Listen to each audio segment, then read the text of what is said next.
The issue of Trump's shooting is one that has raised a lot of debate over the past few weeks. There has been a clear division between Trump's religious fans who see it as a miracle, while the majority of the Liberal Party see it as Trump getting lucky. Bill Maher forms part of the latter group, and as per his norm, he has made his stance very public. In the overtime of his show Real Time with Bill Maher, Maher was in for a rude shock after his loyal audience destroyed him. Maher had invited two guests, Larry Wilmore and Representative Byron. Maher has presented himself as very anti-religious and even did a movie Religulous on it. However, he recognizes that Byron is a religious person and he wants to give him a fair chance to say something if he wants to. Keep in mind, this follows the conversation about Trump's shooting. Byron represents the group of people who believe that it was a miracle that saved Trump's life. This is something that Maher has criticized over and over again. In fact, he had made a few statements just before this segment of the show. And finally, new rule, there's nothing on earth, not even an assassination attempt, that can't be made just a little worse by adding religion. Maher had gone on a 9-minute rant just criticizing all the Republicans who were making out Trump to be more of a demigod or a deity. Saying things like, Trump wears the armor of God. Maher claims that in the 21st century, people need to stop interpreting everything as a sign from God or a DM from heaven. He feels that the situation gets more dangerous when people start assuming that God is on their side, citing what Republican Congressman Mike Collins said. God spared Ronald Reagan for a reason. God spared Donald Trump for a reason. God doesn't miss. Really? Tell that to John Lennon, Lincoln, JFK, RFK, and Martin Luther King. In no way is Maher supporting the assassination. Look, the asshole who shot at Trump was cowardly, unpatriotic, selfish, vile, and weak, and he should rot in hell. His issue lies in making it seem like God protects the heroes of one side over the other. Maher feels that it's time that people stop using religion to glorify Trump. In the real sense, but Trump didn't survive the attempt on his life because of divine intervention. He survived because a virgin couldn't hit the fattest president since Taft. Maher explains that Trump's being alive is due to luck, not a miracle. He goes on to cite several situations in Trump's life that ordinarily would have been a disadvantage to him but were not. Like when his case was dismissed in court, or how he's always eating, but is his strongest now at 76. Look, I fervently hope that nobody ever shoots at Trump or any candidate, but if you have to have someone do it, it's kind of lucky to have it be the world's biggest loser. Maher criticizes all the religious fanatics who see Trump as a demigod, explaining that they can vote for him, but they shouldn't pray to him. And it all just makes religious-minded people see Trump as something preter-human now, when in reality, he puts his pants on, one leg at a time, after sex with a porn star. These are some of the anti-religious comments Maher had highlighted, and that's why he was giving Byron a chance to rebut it. But what happened was unexpected. Byron had two things to say. You don't have to believe in God to see God's miracle in your life from a believer.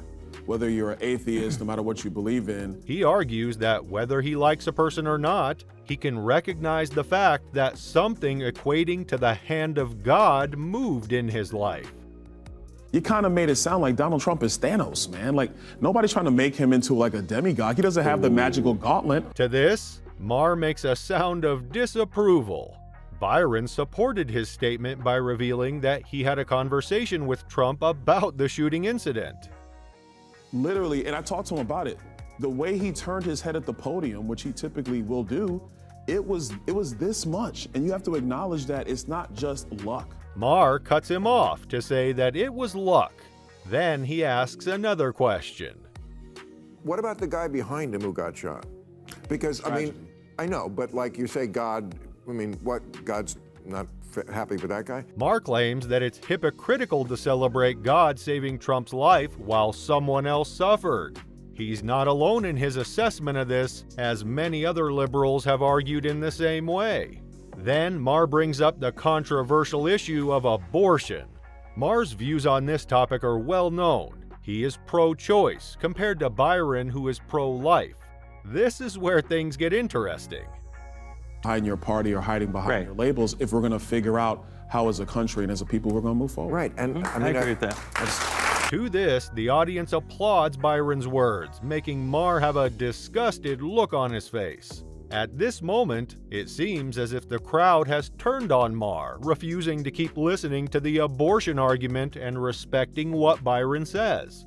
This forces Maher to move on to something else. Is the Trump shooter, who has been described as a quiet, lonely kid who was bullied in school, an example of how boys in America are in crisis? Yeah, I think there's been many books about it. But the damage has already been done, and there is little left to mitigate. All through the conversation, Byron has maintained a cool and respectful stance, refusing to engage in anything that might stir up negative feelings. Even when the firefighter who died instead of Trump is brought up, Byron says that it was a tragic event. When Larry mocks this event, Byron's disdain is obvious on his face, but he stays cool. Good job, Jesus. Wait, what? Jesus? No, there were two. It wasn't just, there were two. No, never mind. As the conversation shifts to the topic of boys and masculinity, Byron keeps impressing the crowd and gaining the applause of the audience. This topic comes in reference to a question of whether the neglect of boys is making them weaker and could be the reason why Trump's shooter did what he did. Maher is hell-bent on proving that this assassination attempt was not a divine work and play, but something that happened at random. Instead of trying to defend his stance on these issues, Byron takes a very calm attitude, speaking only when necessary and contributing weight points when called upon. The conversation then switches to NBC pulling Morning Joe from the air after the Trump shooting. This decision was made so that the station could cover Trump's shooting. Again, Maher feels this was a very hypocritical move on control and power. Byron only has one thing to say in that regard. Maher appears confused about this, and he asks what the show is about. Once again, Maher is at a loss for words and has to change the conversation to NBC not trusting their own journalists. Byron ends the show with a powerful statement. In the end, Maher has to admit. What is your take on Maher's views and his clash with Byron? Let us know in the comment section below. Thank you for watching, and watch out for Bill Maher getting an insane reaction from his audience, because once is never enough.